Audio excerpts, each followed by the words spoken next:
So, guys. DC, can you explain your emotion when you heard the news? Very disappointed. I worked really hard to prepare for this, and you know, take care of what you can take care of, and that's what I did. You know, but more than anything, just really disappointed.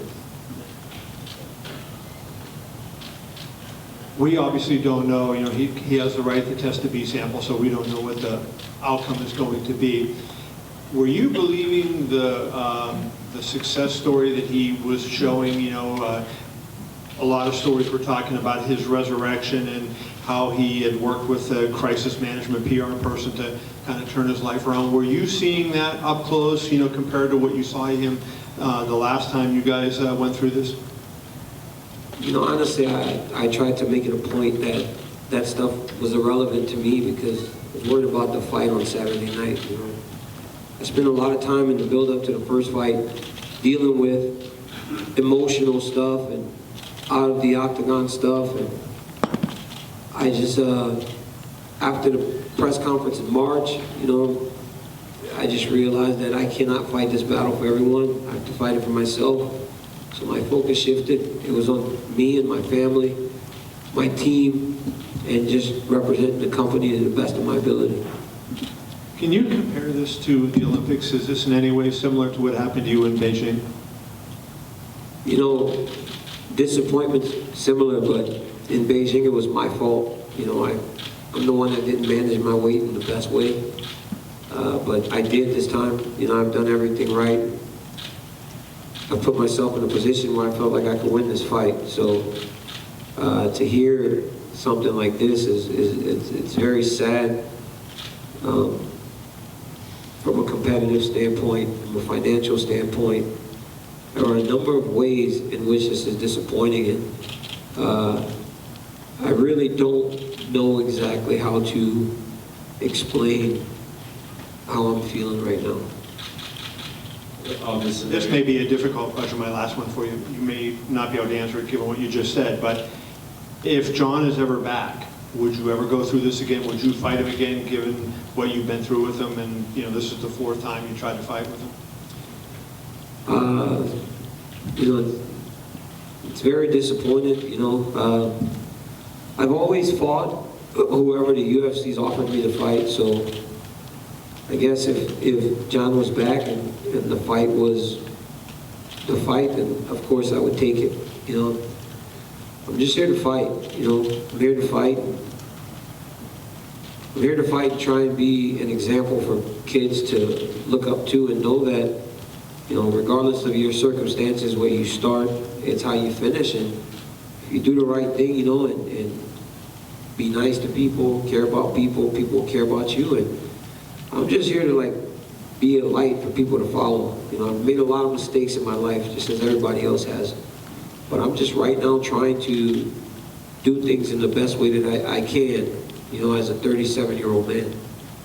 Daniel, David said he doesn't really want to make a fight just to make a fight for you on Saturday, but if you had it your way, do you still want to compete? Do you still want to fight on this card, or how do you feel about it right now? I've trained hard and long, you know, and if anybody would fight, you know, I would fight. I mean, why not, you know, but I understand the difficult task it would be to get someone to fight me on 2 days.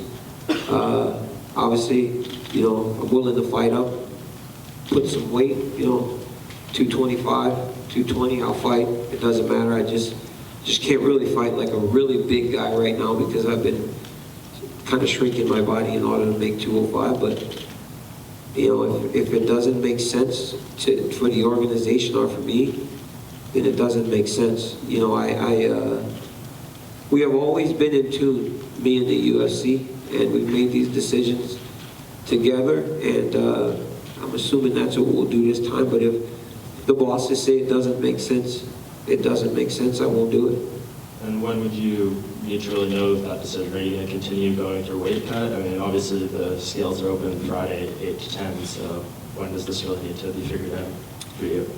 You know, I really can't answer that, you know, because I really don't know what's next. if you could stop for a second and try to understand like what I just heard, you know, less than 45 minutes ago, to look to the future is very difficult. So, I don't know. I really don't know. You know, it's 217 pounds this morning, you know, so I need to see what comes next. To, you know, it's difficult to ask somebody to step into this situation. I understand that.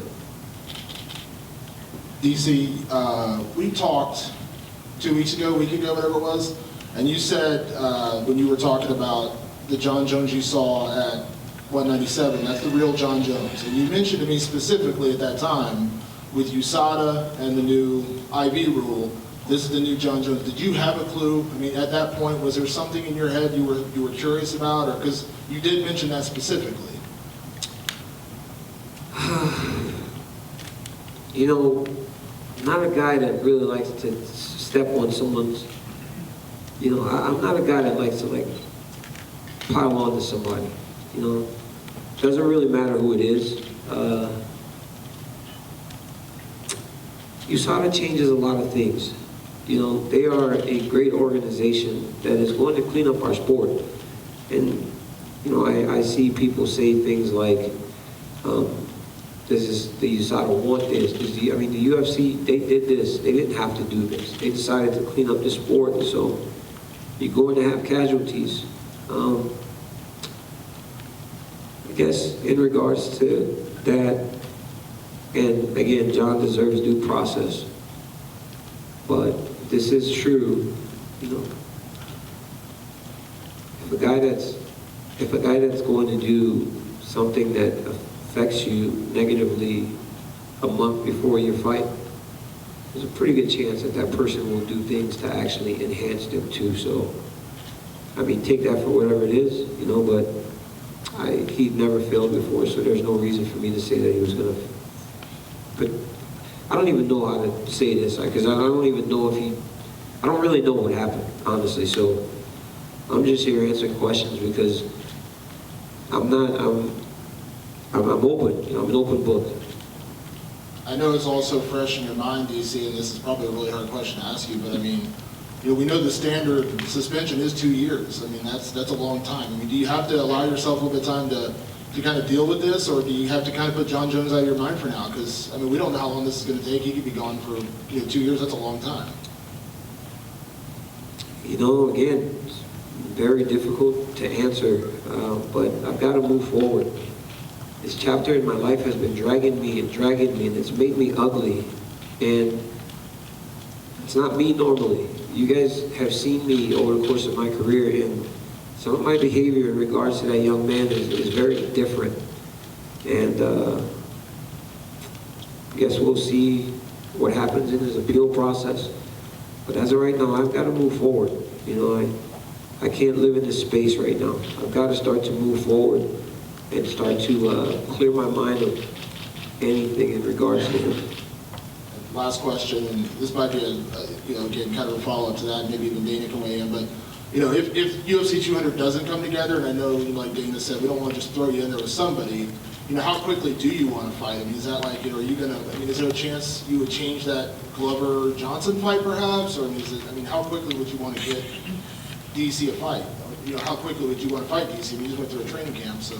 I did. You know, I went through a training camp. I worked extremely hard. I prepared for UFC 200. You know, this was the big one. This one means everything to me.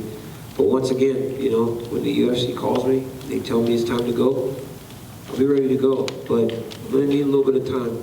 This one stings. You know, this is not easy to deal with. My life has revolved around this for a long time. So this one stings. This one stings a little bit. Did this surprise you, or have you become accustomed to Jon Jones' activities and getting in trouble? Very surprising, because for all that I knew, he looked like he was doing good. You know, everything that he said, you know, he said all the right things. He had put a team in place to manage him on in all the areas of his life, not just inside of the octagon with his coaches, but he had a life crisis management coach. You know, his managers and friends have been closer to him. So it's very surprising. Hey, you know, man, sometimes I was very hard on him, but at the end of it, you know, if he was doing better, you know, who am I to be the moral police? You know, I've made a lot of mistakes. I've done some things in my life that are terrible. You know, I've been through a divorce, you know, because of things that I had done outside of my marriage. I'm not perfect. I've done a lot of negative things in my life, but I try to just improve on them as I move forward. So if everybody that's given me chances, you know, obviously deserves a chance if he's going to do the right thing. So I'm not the moral police. I really don't care all that much to just judge him all the time. So very surprising, yes. Daniel, where were you when you got this news?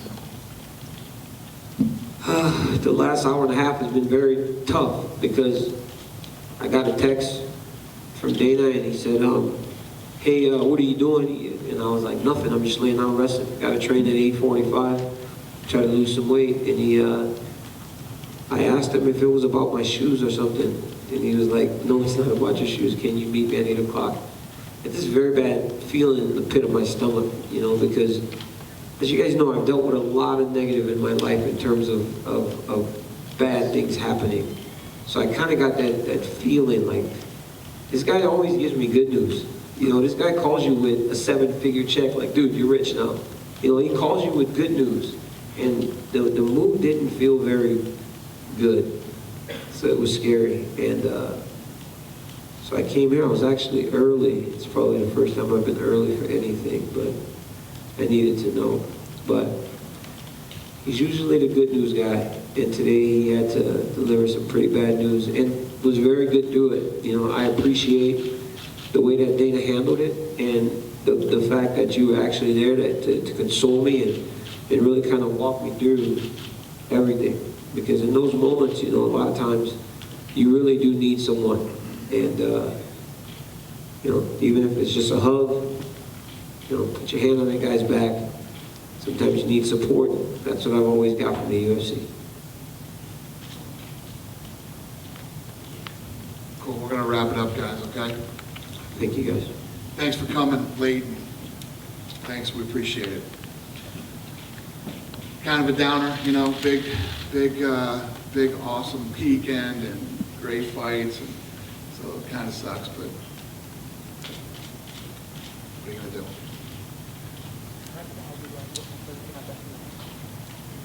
See you tomorrow. You any chance, does this violate John's probation if there's an issue there? If there's what? Violated? Probation? Can't be good. Can't be good. Is there a drop dead date for Cormier at a certain time, or? Oh, for the fight, for him to In fight? terms of when you have to say, hey, we're going ahead with this, we have to move. Joe's gonna land here probably soon.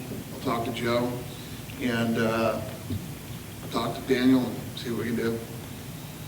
In the haze of all this, I may have missed this, but did you talk to Brock and Mark? Like, what were their reactions to this? Haven't talked to them yet. No. So they don't even know till now, like? No, I don't know. Brock hasn't called me or his guys, so I bet they don't know. I only talked to Mark through Twitter.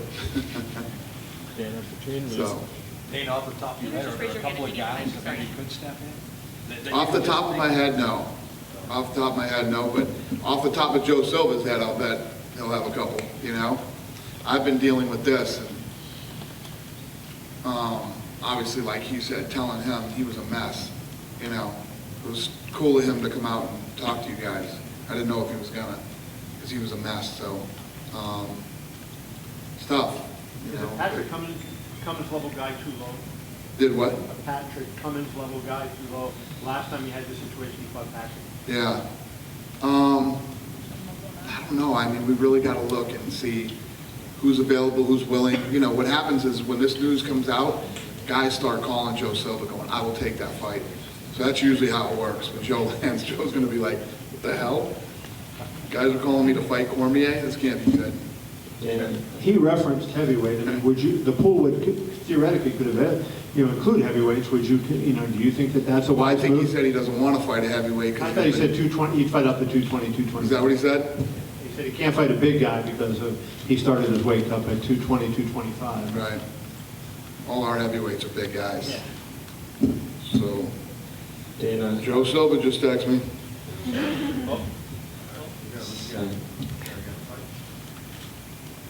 want to call him on speaker? What the fuck happened? Lorenzo, it's a group message between him and me. And Lorenzo said, welcome to Las Vegas. Dana, between Fuck. Dana, between losing the Diaz-McGregor fight and then now this on this card, how much of the financial burden has all this been on the company through like promotional material and all that kind of stuff? Yeah, that's part of the game. That happens. Yeah, our team will literally be working all night now to flip all the spots that are out there, pull them back and put Brock as the main card.